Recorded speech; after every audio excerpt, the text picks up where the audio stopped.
Assalamu alaikum. Benim ismim Tuğluk Abdurazak. Ben 1988 yılı şu matematik mütehassıs bilen Angliyaga chiqqandim. U yerda 1 yil turib, ham shu yerda o'zimga tayinlab shu imtihonlarni berib Amerikaga chiqib ketgandim. Shu Amerikaga 1990-yildan tortib hozirgacha shu Amerikada o'qib, Amerikada ishlab kelyapman. Her xil sohalarda ishlab baktım. Mesela ma'rif sohasida bo'lsin, shu ilmiy tadqiqot sohalarida bo'lsin, bozor sohalarida, tijorat sohalarida bo'lsin. Mesela abay so'zlab o'tgan biologiya sohalarida ancha-muncha ishlab bakkan. Lekin men shuncha uzun yil ishlab turib, o'zimning öz vaqtida o'rgangan matematikani hargiz tashlamadim. Hamda mishada qisqacha shu deydiganim shu matematika hamma sohalarda o'zining ishinishi qudrati bo'ldi. Shuning uchun mishada qanchalar matematik statistik sohalarda bizlar xabaringlar bor. Qo'linglarni ko'tarib yiqinglar. Matematik darsini anglab baqqaninglar-chi. Statistik darsini anglab baqqaninglar-chi. Biologiya darsini anglab baqqaninglar-chi. Ma'rif jihati darslarni anglab baqqaninglar-chi. Mana shu hamma sohani aytilgan bo'lsak, matematika bilimi bishada hammamizga qo'llanadi. Meniki bugungi beradigan mavzuim shu ma'lumot bankasini bazalashtirish to'g'risida gap. Shu kasbning o'zimi matematika bilan statistika bilan zich munosabatda bo'lib kelmoqda. Men faqat shu aslida men 2 soat so'zlaydigandim, hamda menga berilgan vaqt shu 20 minut vaqt ekandik. 25 minut vaqtmi? Savol bilan 25 minut. Savol bilan 25 minutga shu 20 minutda so'zlab baqay, 5 minutda bir savol javob shaklida bo'lsin. Har qanday savollar bo'lsa, mishada bir o'tirib muzokara qilib baqaylik. Bildiganlarim bo'lsa javob berma, bilmaydiganlarim bo'lsa, mana mishada abay qo'l ko'targan har soatlik mutaxassislar insimiz bor, shularga bir javobni berib baqamiz. Xo'sh, shu temani boshlashdan burun men oldi bilan bir oddiy bir misolni keltirib baqay. Masalan, men kichik vaqtimda bizning tug'an mahallimizda bir satrash vaqtida Samatqam dedimi, imtihonqamda bir satrash vaqti. U shu satrash zodi esimga chiqmadi-da. Nima uchun deganda, shu dadam rahmatlik o'z vaqtida kichik vaqtimizda shu satrashning qishiga har qatam olib borgan chaqda qo'limizga bir taldan kampir tutkizib qo'yatdi. Nima uchun deganda shu satrash endi kelaqetim mushu bola yana shu chechin yasish kelgan mening oldim keldi degan o'yda bo'lishi mumkin. Shundami? Shunda bo'lgandan keyin men chiqib o'zimni taniydigan bolalarga voy Samtaqimkan dadang samtaqimning apirdigan bo'lsa bir tal kampitga erishsa deydi. Shuning boshqa bolalarmi o'zlarining ota-onalarini shu yerga so'rashtirib, chechi o'sib qolganda hatta ba'zilik chechi o'smay turibmi, dada qachon meni satrashni endi qilib bersizlar deydi. Mana shu oddiy misol, mana hozir shu Amerikadek taraqqiylangan dunyoda yuksak texnika ega bo'lgan davlatda shu nayt oddiy hukm yanilish yerda shu bozorlarda shundoq bozorlarni so'rayapti. Demak, u vaqtdagi ma'lumot nima deganda, shu kichik bolalar orqali shu ma'lumotni shu keng shu xaridorlarga yetkazish orqali satrash shu o'ziga xaridor tortyapti. Mana cho'ng shirkatlar hozir zamonaviy texnikasi bilan taraqqiyoti bilan biz ma'lumot deymiz. Har qanday ishlarimiz, har qanday faoliyatlarimiz, har qanday ma'lumot orqali bo'ladi. Albatta hozir shu cho'ng shirkatlarning millionlagan xaridorlari bo'ldi. Shu millionlagan xaridorlarga o'zlarining shu mahsulotini, o'zining mahsulotini setish uchun, o'zining doirasini kengaytirish uchun albatta mendek bolalar kamp tutqizish orqali ularning xaridorlarini nima qilaydi deganda ma'lumotlar orqali qila oladi. Xo'sh. Men qisqacha tanishtirib o'tayman. Ma'lumot bankasini bazalashtirish degan nima deganim. Bu yerda ma'lumot bankasini men DBM deb atayman, database marketing deydi inglizcha. DBM degan nima? Ondan DBM nima uchun DBM degan narsani ishlatamiz? Ondan DBM ning asoslari nima? DBM ning qo'llanishi qayerda degandek mushta mavzularni qisqacha tanishtirdim. Abay men deb degandek 2 soatlik barangni men bu yerda bir 10-15 minut vaqtda bir qisqacha tanishtirdim. Qolgan gaplarni ham qilaymiz. Endi bu yerda traditional deymiz. Traditional deganimiz asldagi ma'lumot analiz qilish degan nima? Uning haqidan endi ma'lumotni data mining degan so'z nima deganda ma'lumotni qizish. Mining deganda Kanlarni bilan kezishga meydi ma'lumotni qanday degan ma'lumotning ichidan qanday qilib shu o'zingizning tijoratingizga o'zingizning maqsadingizga foyda qiladigan shunday omillarni ko'chlab shularni qezib chiqish degan narsa bo'ldi. Ham bu yerda database marketing degan ma'lumot bankasini qanday qilib bozorlashtirish. Demak, ma'lumot bankasimiz bankining ma'lumotlari bo'ldi. Iqtisodning ma'lumotlari bo'ldi. Ma'rifning ma'lumotlari bo'ldi. Men abay birmuncha biologiyada doğrugerçi sıkıvatkan muşlarının mı hemmesi malumat atlarak özlerinin yakınlarını çıkardı. Meyde yine kolumuz muşluğu değil mi?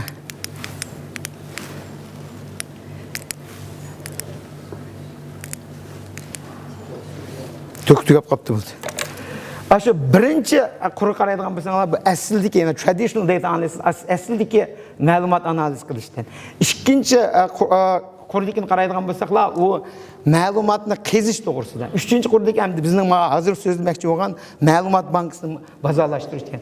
Bu yerda o'zlarininki o'xshamaydigan farqlardir. Buning farqlarininki tüp amili nima deganda, mush informationninki, demak ma'lumotninki tezligidan, ma'lumotning ko'pligidan, andiki mush bizning kompyuter yumshoq detal deymiz, kompyuter asboblarninki murakkablashganligining farqidir.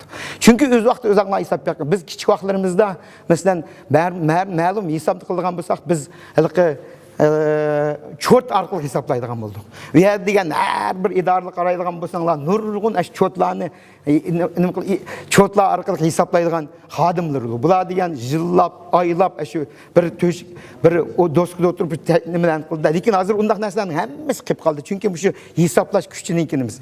Hozir her birisinglarning qo'linglardagi telefonni oldigan bo'lsak, buningdan 30 yil burun 30 yıldan burun selfon hesaplaydigan narsani shu odatda bizning shu o'z vaqtidagi universitet var qo'y, bir kompyuter fakultetiniki butunlay shuning kuchidagi shu 1% sizlarning qo'lingizga kompyuterga yetmadi.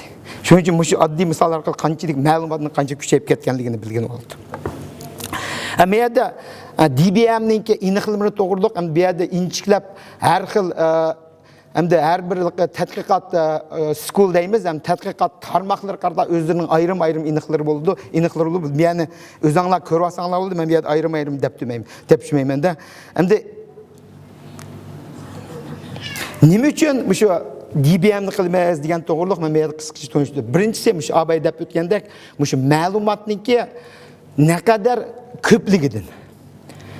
Andikin şu ma'lumotlarni ishlatishga ruxsat berilgandek bo'ldi. Masalan, şu Turkiyada yoki Xitoyda yoki nurg'un davlatlarda şu ma'lumotlarni ishlatishga ruxsat berilmagan. Lekin Amerikada yuksak taraqqiylangan davlatlarda ma'lumot degan narsa asosan ochiq bo'lib ketdi. Shu sababdan bo'lyapti. Andin texnikininki kuchayganligidan. Masalan, hozirgi zamon texnikasida shu hamma sohalardan shu ma'lumotlarni yig'ishga naytı bir yaxshi uslublar bor. Masalan, sizlar qo'ldagi telefonni ishlatishdimi, shu ma'lumotlar ma'lum berib Amerikaniki cho'ng bir skillati bor. Shu orqali sizlarningki shu har qanday odamningki shu ma'lumotlar bir yerga to'plandi, shu ma'lumotlarni analiz qilish orqali andikin har bir sohadagi şu münasibet ma'lumotlarni ishladiganlar shu ma'lumotlarni olib chiqib o'zlari tadqiqot orqali o'zlarining bozorlashtirish maqsadiga yetdi. Buni qisqartib o'taylik. Vaqt qanday bo'ldiras? Amma endi bu database DBM'ninki iniqlimiz ham asosan hozirgi yig'inchoqlab aytganda shu iniqlik keldi. Bunda sistematik usullar orqali şu xaridorlarning ma'lumotlarini analiz qilish orqali xaridorlarninki masalan shu bozorlashtirish uchun shularninki informationlarini, ya'ni shularning aniq ma'lumotlarini tepish degan narsa bu yerda qisqacha shunday aytganda. Ama yerda bir ikki misolni tanıştırıcı orqali hamda mishada şu ma'lumot analizininki ham asosan qo'llanilgan ba'zi bir uslublarni grafik orqali bir tanishtirib o'tay. Mana birinchi Ben nimde tuh kalımni birinci kur deymiz ham. Birinci kur qaraydigan bo'lsanglar bu ham ma'lumotlar. Ham ma'lumotlar bu yerda masalan ikkinchisi qaraydigan bo'lsa customer data deydi. Customer data deganda misol xaridorlarning ma'lumotlari. Üçüncüsü bo'ladigan bo'lsa transaction data degan masalan sizlar shu bu Amerikada taraqqiylangan davlatlarda shu credit kartlarni ishlatamiz, kartlar orqali shu vaqtda shu siz bir narsani oldingiz, uni şu xatırlandı. Database xatırlandı. Şularning transaction data deydi. Mesela yılda qanchalik pul qaşıldınız, qanchalik material aldınız, qandaq materiallarni aldınız, nelerga berib ticaret qildingiz, qandaq yo'llar orqali ticaret bo'ldingiz degandek hamma informationlar ashyalar keldi. Endiki uningdan boshqa ma'lumotlar. Mesela bu boshqa ma'lumotlar deganimiz, mesela şu kompyuterlar orqali sizlarni yig'ishtiradigan ma'lumotlar var. Mesela deb oladigan bo'lsak, mesela ba'zi bir yerlar, ba'zi bir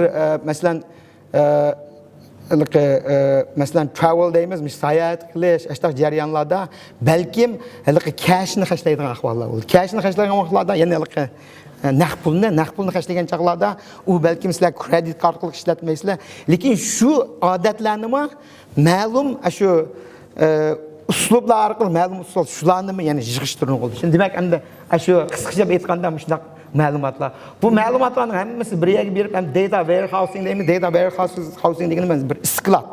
U skladga ham ma'lumotlarning hammasi skladlarga yig'ildi, to'plandi.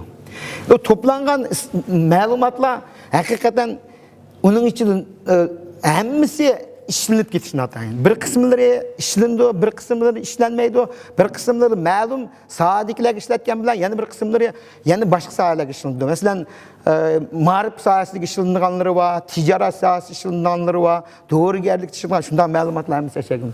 Endi bu yerda shuningdan chiqib endi bu database degan narsa. Database deganimiz endi bu yerda ma'lumot bankasi deymiz. Bu ma'lumot bankasiga kirgan ma'lumotlar endi shunday shu kasb emas, şu işletisi bulmaydigan ashtar ma'lumotlarni bir qo'l tozalab chiqib, endi bu yerda relational database deymiz. Relational database deymiz. Men tövende Shuhrat efendim belki şu doğruluk azroq yana so'zlaydi bu yerda deb o'tmayman. Shu nurg'un ma'lumotlarni ayrim bir yerlar qilib, endi bularning orasidagi munosabatni bağlaştırıp, endi shuni shu qabul qilmoq shu ma'lumotni ishlatadigan odamlarga nisbatan bir xil qulaylik yaratib beradigan bir endi bankda bir ma'lumot bankasi bo'ldi.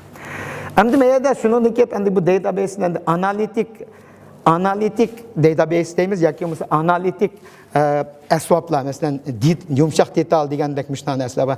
Endi bizning mishada mesela matematik, statistik, shu biologiya deymiz, doğru tadqiqotlar deymiz.